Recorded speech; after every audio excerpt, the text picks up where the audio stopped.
Hello everyone. तो आज के इस वीडियो लेक्चर में हम बात करने वाले हैं method of preparation of ether. Last के वीडियो लेक्चर में हमने method of preparation of ether ही की थी, लेकिन हमने वहां पे सिर्फ दो मेथड देखी थी।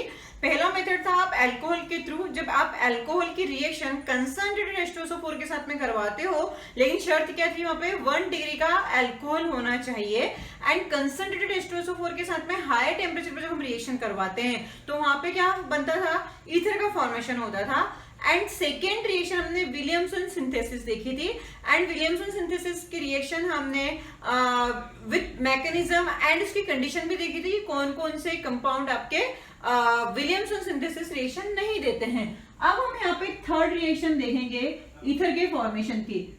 थर्ड रिएक्शन है कि अगर आपने अल्कोहल लिया वेपर फॉर्म में, ठीक है ना, और इस अल्कोहल की रिएक्शन अगर आप एल्यूमिना के साथ में कराते हो, टेम्परेचर कितना लेना है 270 डिग्री सेल्सियस से 280 डिग्री सेल्सियस, राइट। तो आपको यहाँ पे क्या मिल जाता है, ईथर प्लस वाटर मिल जाता है। तो ये एक याद रखने वाली रिएक्शन है कि जब आप अल्कोहल की रिएक्शन एल्यूमिना मतलब Al2O3 के साथ में करवाते हो, टेम्परेचर कितना रखना है 270 से 280 डिग्री सेल्सियस रखना है, तो आपको यहाँ पे ईथर का फॉर्मेशन होता है। फोर्थ रिएक्शन आपने कहीं ना कहीं सुनी होगी, है ना, जैसे OMDM रिएक्शन। कहाँ पढ़ा है याद करो जरा, बहुत जगह आपने देखा होगा OMDM रिएक्शन। इसका फुल फॉर्म क्या है, ऑक्सीमर्क्यूरेशन डीमर्क्यूरेशन रिएक्शन। आपने यहाँ पे या तो method of preparation of alcohol में हम इसकी बात कर सकते हैं, या फिर केमिकल प्रॉपर्टीज ऑफ एल्किन में इसकी बात कर सकते हैं। तो कहीं ना कहीं हम पढ़ते हैं, क्योंकि मैं इसे केमिकल प्रॉपर्टीज ऑफ एल्किन में पढ़ाती हूँ, तो आपने यहाँ पे पढ़ा होगा ऑक्सीमर्क्यूरेशन डीमर्क्यूरेशन रिएक्शन। क्या था वो, यहाँ पे था कि जब हम एल्किन की रिएक्शन एल्किन लेते हैं और एल्किन की रिएक्शन अगर हम मर्क्यूरिक एसिटेट के साथ में करवाते हैं और वाटर एंड सेकेंड रिएजेंट हमारा सोडियम बोरोहाइड्राइड लेते हैं, तो यहाँ पे आपका अल्कोहल का फॉर्मेशन होता है and addition of H and OH, मतलब यहाँ पे जो एडिशन होगा वो वाया मार्कोनिकॉफ रूल होगा विदाउट रीअरेंजमेंट। क्योंकि यहाँ पे क्या बनता है, आपका एक कार्बोकेटाइन का फॉर्मेशन होता है, नॉन क्लासिकल कार्बोकेटाइन, जिसमें आपको रीअरेंजमेंट करने की जरूरत नहीं पड़ती है। तो अगर यही सेम रिएक्शन मैं यहाँ पे करवाती हूँ, मतलब एल्किन की रिएक्शन में मर्क्यूरिक एसिटेट के साथ में करवाऊं, लेकिन कंडीशन ये है कि मैंने यहाँ पे मर्क्यूरिक एसिटेट के साथ में वाटर लिया, लेकिन इधर मैं क्या लेती हूँ, अल्कोहल ले लेती हूँ। सेकेंड आपका रिएजेंट सोडियम बोरोहाइड्राइड ही होता है, ठीक है ना। तो यहाँ पे आपके पास में क्या बनेगा, CH3O- तो अब आप एडिशन किसका करवाओगे, OCH3 का एडिशन करवाओगे। सोडियम बोरोहाइड्राइड से आपको क्या मिल जाएगा, H- मिल जाएगा। तो यहाँ पे जो आपका प्रोडक्ट मिलेगा वो मिलेगा CH3 OCH3 एंड CH3। तो देखो यहाँ पे ईथर बन गया। तो ईथर को बनाने की कंप्लीट जितनी भी आपकी रिएक्शंस थी वो सारी कंप्लीट हो चुकी है ना। अब क्वेश्चन में आपको रिएक्टेंट नहीं दिया है, प्रोडक्ट देके आपको पूछा गया है कि यहाँ पे A और B क्या होंगे। तो याद करो कि विलियमसन सिंथेसिस रिएक्शन में मैंने बताया था कि जब हम एल्काइल हैलाइड की रिएक्शन, है ना, सोडियम एल्कोक्साइड के साथ में करवाते हैं, तो आपको क्या मिलता था, ईथर का फॉर्मेशन होता था। और वहां पे कंडीशन ये थी कि जो आपका एल्काइल हैलाइड हुआ करता था ये आपका 1 डिग्री का होना चाहिए, ठीक है। तो यहाँ पे A क्या हो सकता है, यहाँ पे A आपका CH3X होगा, ठीक है ना, और B क्या हो सकता है आपका, B आपका OCCC ये होगा, क्योंकि टर्शरी ब्यूटॉक्साइड आपको यहाँ पे लेना पड़ेगा। जब आप टर्शरी ब्यूटॉक्साइड आयन की रिएक्शन आपको यहाँ पे टर्शरी ब्यूटॉक्साइड लेना पड़ेगा। जब आप टर्शरी ब्यूटॉक्साइड आयन की रिएक्शन 1 डिग्री अल्काइल हैलाइड के साथ में करवाओगे तो आपको यहाँ पे मिथाइल टर्शरी ब्यूटाइल ईथर मिल जाएगा। बोलो बात समझ में आई। एक और क्वेश्चन यहाँ पे है, ये क्वेश्चन क्या कहता है, अल्काइल हैलाइड की रिएक्शन आप किससे करवा रहे हो, अल्कोहल के साथ में करवाते हो। तो यहाँ पे मेरे पास में न्यूक्लियोफाइल कौन होगा, Br होगा, Br- एज न्यूक्लियोफाइल की तरह निकलेगा। इधर से मुझे क्या मिलने वाला है, C2H5O- मिलने वाला है। तो यहाँ पे न्यूक्लियोफिलिक सब्स्टिट्यूशन रिएक्शन हो जाएगी और आपको प्रोडक्ट क्या मिल जाएगा, यहाँ पे OC2H5 मिल जाएगा। इतना समझ में आया? ये दो क्वेश्चन नोट करो। Chemical properties of ether. Chemical properties of ether की जो मेन रिएक्शन होती है वो हम SN1 SN2 रिएक्शन में डिटेल में पढ़ लेते हैं। तो जब मैंने एल्काइल हैलाइड पढ़ाया था और एल्काइल हैलाइड में एल्काइल हैलाइड की केमिकल प्रॉपर्टीज पढ़ाई थी SN1 और SN2, उसके साथ ही मैं ईथर की केमिकल प्रॉपर्टीज कंप्लीट कर चुकी हूँ। मैं जस्ट यहाँ पे रिवाइज करवा रही हूँ कि हमने क्या क्या पढ़ा था। सबसे पहले आपने पढ़ा था hydrolysis of ether, hydrolysis of ether. और इसमें आपको याद रखने वाली बात क्या है कि ये SN1 mechanism and SN2 mechanism दोनों के थ्रू हो सकता है। किसके ऊपर डिपेंड करता है? ये डिपेंड करता है कि यहाँ पे जो आप एल्काइल ग्रुप यूज कर रहे हो ये एल्काइल ग्रुप क्या है। अगर हमने यहाँ पे एल्काइल ग्रुप 1 डिग्री के लिए हैं तो आप SN2 मैकेनिज्म कराते हो और SN2 कराओगे। और अगर आपके पास में यहाँ पे R एंड R2, आप इसको ऐसे बोल सकते हो R1 एंड R2 है ना, तो यहाँ पे आपके पास में 3 डिग्री 2 डिग्री या 1 डिग्री, मतलब यहाँ पे 3-2 2-1 1-2 2-1 इस तरह का अगर कोई कॉम्बिनेशन आप लेते हो या 3-3 डिग्री, मतलब दोनों ही यार आपने 3-3 डिग्री के ले लिए, तो इन सब केसेस में हम SN1 मैकेनिज्म फॉलो करते हैं। मतलब न्यूक्लियोफाइल का अटैक कहाँ होगा? जहां पर स्टेबल कार्बोकेटाइन का फॉर्मेशन होगा। तो ये आपका पहला केमिकल प्रॉपर्टीज था हाइड्रोलाइसिस ऑफ ईथर। उसके बाद में हमने बात करी थी ईथर की रिएक्शन HI के साथ में, ठीक है ना। उसके बाद में हमने बात करी थी reaction of ether with HI। और HI में भी मैंने आपको बताया था कि SN1 SN2 दोनों ही रिएक्शन मैकेनिज्म को फॉलो करता है। डिपेंड करता है कि यहाँ पे एल्काइल का नेचर क्या है। उसके बाद में हम कंडीशन डिपेंडिंग रिएक्शन, मतलब HI की कंडीशन क्या है, हॉट HI ले रहे हो, कोल्ड HI ले रहे हो, एक्वस ले रहे हो या एनहाइड्रस HI ले रहे हो, इसकी हमने बात की थी। इसके बाद हमने साइक्लिक ईथर की हाइड्रोलाइसिस की बात करी थी कि 3 मेंबर रिंग को आपको एसिडिक कंडीशन में जरूरत नहीं होती हाइड्रोलाइसिस करवाने के लिए, लेकिन 4 मेंबर 5 मेंबर रिंग के लिए हमें एसिडिक कंडीशन की जरूरत पड़ती है। तो केमिकल प्रॉपर्टीज मैंने SN1 SN2 में कंप्लीट करवाया था, है ना। तो यहाँ पे जस्ट मैंने एक रिवाइज करवाया है। तो इस तरह से हमारा chemical properties of ether and method of preparation of ether complete हो चुका है ना। तो सबसे पहले हम बात करेंगे कि एलिमिनेशन रिएक्शन कितने टाइप की होती है। एलिमिनेशन रिएक्शन मेनली हमारी 3 टाइप्स की होती है। 1-1 एलिमिनेशन, पहला क्या होगा आपका 1-1 एलिमिनेशन, या हम इसे कहेंगे अल्फा एलिमिनेशन रिएक्शन, ठीक है। सेकेंड रिएक्शन हमारी होगी 1-2 एलिमिनेशन। क्या होगी? 1-2 एलिमिनेशन। मैं 1 बाय 1 के सारे मीनिंग बताऊंगी कि ये 1-1 1-2 क्यों बोला गया है। सेकेंड है हमारी 1-2 एलिमिनेशन, जिसे हम कहते हैं beta elimination reaction. And third one is 1-3 elimination reaction, और इसे हम बोलते हैं गैमा एलिमिनेशन। ये मेनली 3 टाइप की आपकी एलिमिनेशन रिएक्शन है। अब हम बात करते हैं 1-1 एलिमिनेशन रिएक्शन की, कि इसे 1-1 एलिमिनेशन रिएक्शन क्यों बोला गया है और हम कैसे आइडेंटिफाई करेंगे कि ये 1-1 एलिमिनेशन रिएक्शन होती है।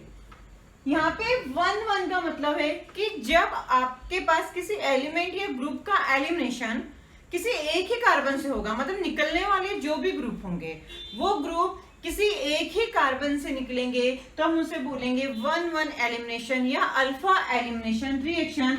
जैसे एग्जांपल के रूप में हम लेते हैं क्लोरोफॉर्म।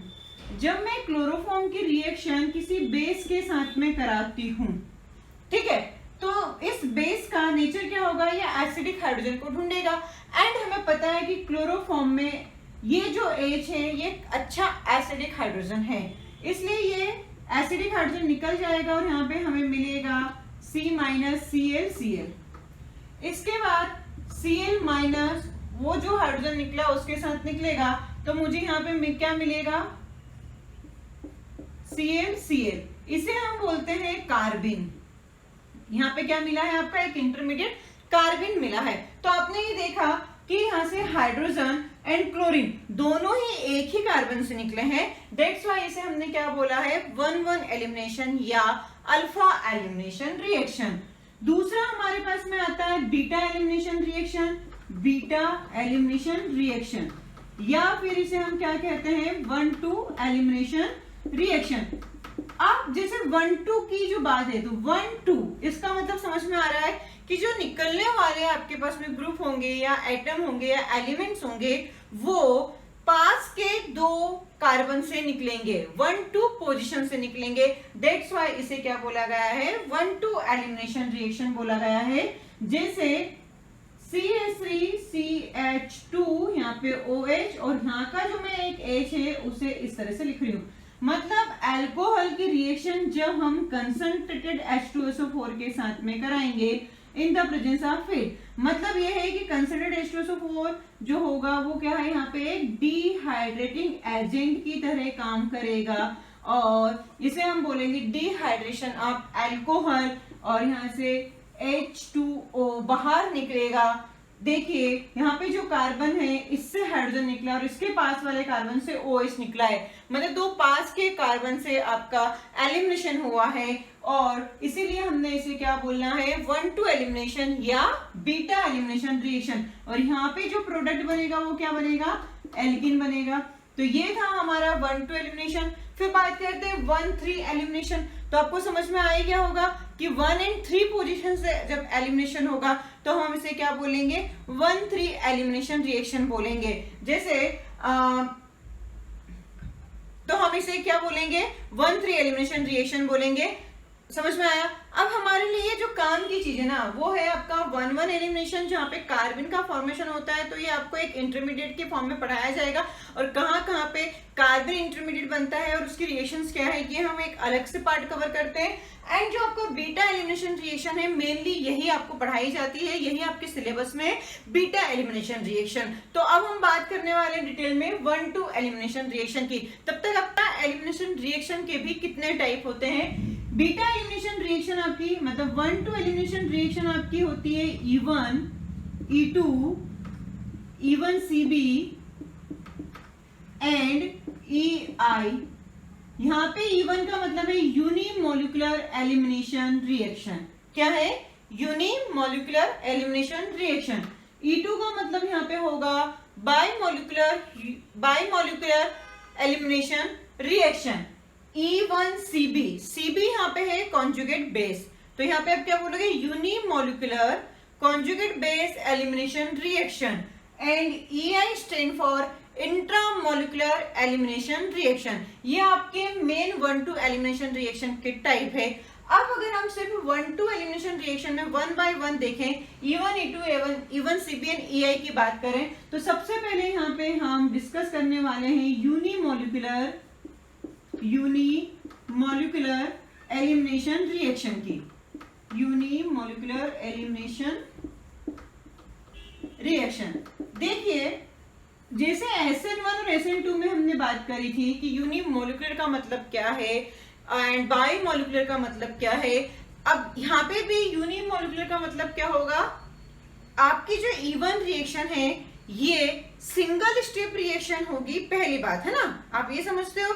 लेकिन आप इसमें हमेशा कंफ्यूज होंगे, आपके यहाँ पे जो यूनिमोलिकुलर एलिमिनेशन रिएक्शन है ये सिंगल स्टेप होगी कि आपकी डबल स्टेप या मल्टी स्टेप रिएक्शन होगी, ये आप E1 और E2 से कभी भी जज मत करिएगा। यहाँ पे यूनिमोलिकुलर का मतलब है कि जो रेट ऑफ रिएक्शन है वो किसके ऊपर डिपेंड करेगी, ठीक है। हम सबसे पहले यहाँ पे बात करेंगे यूनिमोलिकुलर एलिमिनेशन रिएक्शन की। अब देखिए यहाँ पे यूनिमोलिकुलर एलिमिनेशन रिएक्शन में मैं एग्जांपल लेती हूँ 3 डिग्री एल्काइल हैलाइड, और इस 3 डिग्री एल्काइल हैलाइड की रिएक्शन अगर मैं सिर्फ वाटर से करवाती हूँ तो यहाँ पे आपका रिएक्शन क्या होगा, XN1 रिएक्शन होगा, सब्स्टिट्यूशन होगा और यहाँ पे फॉर्मेशन होता है हमारा अल्कोहल का। लेकिन अगर यही रिएक्शन में H2O से करवाऊं लेकिन in the presence of heat करवाऊं, मतलब मैं क्या कर रही हूँ, इसको हीट दे रही हूँ, तो हीट की प्रेजेंस में यहाँ पे जो रिएक्शन होगी वो एलिमिनेशन रिएक्शन होगी और यहाँ पे आपका एल्किन का फॉर्मेशन होगा, ठीक है, तो एक बात तो ये समझ में आती है कि मुझे यहाँ पे हीट की जरूरत पड़ रही है, मतलब एलिमिनेशन रिएक्शन एक एंडोथर्मिक रिएक्शन होती है। अगर मैं मैकेनिज्म की बात करूं तो जरा हम यहाँ पे मैकेनिज्म पे देखते हैं कि क्या होता है। सबसे पहले यहाँ पे हमने क्या करा है कि CH3 होल थ्राइस CBr, तो आपका जो लिविंग ग्रुप है वो सबसे पहले निकल के जाता है। ठीक है, तो स्टेप 1 में क्या होगा, लिविंग ग्रुप निकलेगा तो फॉर्मेशन ऑफ कार्बोकेटायन यहाँ पे होता है, सॉरी यहाँ पे फॉर्मेशन ऑफ कार्बोकेटायन हो जाएगा। जब कार्बोकेटायन का फॉर्मेशन हो गया, मैं इसे ओपन करके लिख रही हूँ CH3, यहाँ पे कार्बोकेटायन, यहाँ पे CH3 और ये CH3। अब जो आपका वाटर है, ये वाटर यहाँ पे बेस की तरह वर्क करेगा, एक्ट एज ए बेस, और बेस का काम क्या होगा, हाइड्रोजन को एब्स्ट्रैक्ट करना। तो यहाँ का जो हाइड्रोजन था इसे ये एब्स्ट्रैक्ट करेगा, तो यहाँ पे H+ के फॉर्म में ये निकल के जाता है, तो यहाँ पे क्या आएगा आपका माइनस, और माइनस और प्लस मिलके यहाँ पे एक डबल बॉन्ड का फॉर्मेशन करेंगे, तो आपके पास में यहाँ क्या मिल जाता है, CH3 C double bond CH2 CH3, alkene का फॉर्मेशन हो गया, है ना। अब आपने यहाँ पे भी वाटर का यूज किया था SN1 में, तो याद रखिएगा कि वाटर जब SN1 रिएक्शन में पार्टिसिपेट कर रहा है तब ये न्यूक्लियोफाइल की तरह वर्क कर रहा होता है। ठीक है, और हमने न्यूक्लियोफाइल और बेस में क्या डिफरेंस है ये लास्ट के वीडियो लेक्चर में हमने बहुत अच्छे से देखा था जब मैंने टाइप्स ऑफ रिएजेंट पढ़ाया था। दूसरा है यहाँ पे आपने वाटर लिया, लेकिन एलिमिनेशन रिएक्शन में जो यहाँ पे H2O है, वाटर है, ये बेस की तरह काम कर रहा है। ठीक है, अब दूसरी चीज क्या है, यहाँ पे बेस हमेशा स्ट्रॉन्ग होना, तो इट मे बी वीक और स्ट्रॉन्ग। यहाँ पे आपका वीक बेस भी हो सकता है और स्ट्रॉन्ग बेस भी हो सकता है। ये मैकेनिज्म, मतलब एक एग्जांपल लिया मैंने एलिमिनेशन रिएक्शन का, फिर हम बहुत सारी एलिमिनेशन रिएक्शन में यूनिमॉलिक्यूलर एलिमिनेशन रिएक्शन के एग्जांपल के साथ में आगे बढ़ेंगे, लेकिन ये एक आपका बेसिक है। तो हम बात करने वाले हैं कैरेक्टरिस्टिक ऑफ एलिमिनेशन रिएक्शन की। जैसे कि हमने मैकेनिज्म में देखा कि यहाँ पे कार्बोकेटायन का फॉर्मेशन होता है, तो जो कार्बोकेटायन बन रहा है, मतलब जो रेट होगी आपकी, रेट ऑफ रिएक्शन, वो किसके ऊपर डिपेंड करेगी, फर्स्ट फॉर्म कार्बोकेटायन के ऊपर डिपेंड करेगी। फर्स्ट फॉर्म कार्बोकेटायन, है ना, रेट किसके ऊपर डिपेंड करेगी, फर्स्ट फॉर्म ऑफ कार्बोकेटायन के ऊपर डिपेंड करेगी। दूसरा कि अगर मेरे पास में यहाँ पे कार्बोकेटायन बन रहा है तो क्या रीअरेंजमेंट ऑफ कार्बोकेटायन पॉसिबल है, जी बिल्कुल, रीअरेंजमेंट ऑफ कार्बोकेटायन पॉसिबल है यहाँ पे, अगर आप उसे via hydride shift, methyl shift या फिर रिंग एक्सपेंशन से या रिंग कॉन्ट्रैक्शन से आप स्टेबिलिटी ऑफ कार्बोकेटायन को बढ़ा सकते हैं, तो आप जरूर यहाँ पे रीअरेंजमेंट ऑफ कार्बोकेटायन करेंगे। ठीक है, दूसरी चीज ये है कि यूनिमॉलिक्यूलर है, मतलब जो रेट होगी वो किसके कंसंट्रेशन के ऊपर डिपेंड करेगी, rate only depend on the reactant, है ना, कंसंट्रेशन ऑफ रिएक्टेंट के ऊपर डिपेंड करेगी। यहाँ पे बेस के कंसंट्रेशन के ऊपर रेट डिपेंड नहीं करेगी। फिर अगर हम factor affecting of elimination reaction की बात करें, factor affecting of elimination reaction, तो देखिए फैक्टर कौन कौन से हैं जो यहाँ पे आपको एलिमिनेशन रिएक्शन को अफेक्ट करेंगे, मतलब इवन रिएक्शन को अफेक्ट कर सकते हैं। तो पहला फैक्टर तो आपने देखा कि कार्बोकेटायन का फॉर्मेशन हो रहा है यहाँ पे, तो आपके पास में जो भी एल्काइल हैलाइड या फिर जहां पर आपने जिस रिएक्टेंट का यूज कर रहे हो उसमें आपको क्या होना चाहिए, स्टेबल कार्बोकेटायन का फॉर्मेशन होना चाहिए। तो मैंने अभी एग्जांपल लिया था एल्काइल हैलाइड का, तो मैं बोलूंगी 3 डिग्री एल्काइल हैलाइड की रेट ज्यादा होगी as compare to 2 degree alkyl halide, फिर 2 डिग्री की ज्यादा होगी as compare to 1 degree alkyl halide. तो हम यहाँ पे नेचर ऑफ एल्काइल हैलाइड की बात करेंगे। दूसरा कि हमारे पास में सॉल्वेंट क्या होना चाहिए। यार अभी मैंने वाटर लिया, और वाटर जो होता है वो कौन से टाइप का सॉल्वेंट है, पोलर प्रोटिक सॉल्वेंट है। तो इवन रिएक्शन के लिए फेवरेबल सॉल्वेंट क्या होगा, पोलर प्रोटिक सॉल्वेंट होगा। ठीक है, और कौन से फैक्टर है यार जिसको अफेक्ट कर सकते हैं, तीसरा फैक्टर आपका हो सकता है टेम्परेचर, क्योंकि अभी आपने कंपेयर किया था SN1 और E1 में, तो जब E1 रिएक्शन की बात की गई थी तो मैंने वहां पे हीट का एक सिंबल बनाया था। मतलब यहाँ पे रिएक्शन में आपको क्या करना पड़ रहा है, हीट देना पड़ रहा है। मतलब ये आपका एंडोथर्मिक रिएक्शन होगा, है ना। और अगर एंडोथर्मिक रिएक्शन है तो हाई टेम्परेचर इसके लिए फेवरेबल कंडीशन में होगा। फिर क्या हो सकता है आपका नेचर ऑफ बेस। तो नेचर ऑफ बेस पे कोई डिपेंड नहीं करेगा, रेट ऑफ रिएक्शन डिपेंड ही नहीं करेगी, तो हम क्या बोलेंगे, इंडिपेंडेंट है इससे, सही है ना। उसके बाद में लिविंग ग्रुप की अगर हम बात करते हैं तो यार लिविंग ग्रुप आपने देखा था कि फर्स्ट स्टेप में ही क्या होता है, बी आर छोड़ के जा रहा था। तो लिविंग ग्रुप जितना अच्छा होगा रेट ऑफ रिएक्शन उतनी ही अच्छी होगी। तो यहाँ पे हम क्या बोलेंगे, better the leaving group, better the leaving group, more will be the rate of reaction, more will be the rate of reaction। ये कुछ चीजें हैं जो आपको इसे थ्योरेटिकली याद रखने की जरूरत है। इसके बाद हम वन बाय वन कुछ एग्जाम्पल के साथ में इवन रिएक्शन को डिटेल में डिस्कस करेंगे, इतना नोट कर लो।